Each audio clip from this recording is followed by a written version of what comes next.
గంజాయి ఇతర మాదక ద్రవ్యాలు అరికట్టేందుకు ప్రభుత్వం ప్రత్యేకంగా ఏర్పాటు చేసిన ఈగల్ డిపార్ట్మెంట్ అలాగే పోలీస్ డిపార్ట్మెంట్ సంయుక్తంగా సమాజంలో మార్పు కోసం చేస్తున్న కార్యక్రమంలో భాగంగా తెనాలిలో డ్రగ్స్ వద్దు బ్రో అనే కార్యక్రమంలో పాల్గొన్నారు.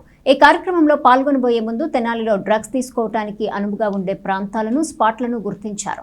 ఈ సందర్భంగా జిల్లా ఎస్పీ సతీష్ కుమార్ మాట్లాడుతూ డ్రగ్స్ తీసుకునే వ్యక్తులు ఎక్కువగా పాడుబడిన భవనాలు, నిర్మాణం జరుగుతూ ఆగిపోయిన భవనాలు, అలాగే రిమోట్గా ఉండే ప్రదేశాలు, డార్క్గా ఉండే ప్రాంతాల్లో డ్రగ్స్ తీసుకోవటం జరుగుతుందని అది తాము గుర్తించినట్లు చెప్పారు. జిల్లాలో 31 ప్రాంతాలను గుర్తించామని, దానిలో తెనాలిలో 7 నుంచి 8 ప్రాంతాలు గుర్తించడం జరిగిందని జిల్లా ఎస్పీ తెలిపారు. వీటిపై నిఘా పెడుతున్నట్లు ఆయన తెలియజేశారు.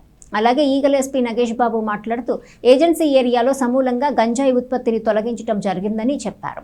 ఇతర రాష్ట్రాల నుండి దొంగచాటుగా వస్తుందని, దాన్ని కూడా అరికట్టే చర్యలు తీసుకున్నామని చెప్పారు. అలాగే విద్యార్థులు, యువత డ్రగ్స్ తీసుకుంటే భవిష్యత్తు ఏమవుతుందనేది వారికి అవగాహన కల్పించడం పట్ల యువకుల్లో, విద్యార్థుల్లో మంచి స్పందన, మార్పు లభిస్తుందని ఆయన తెలియజేశారు.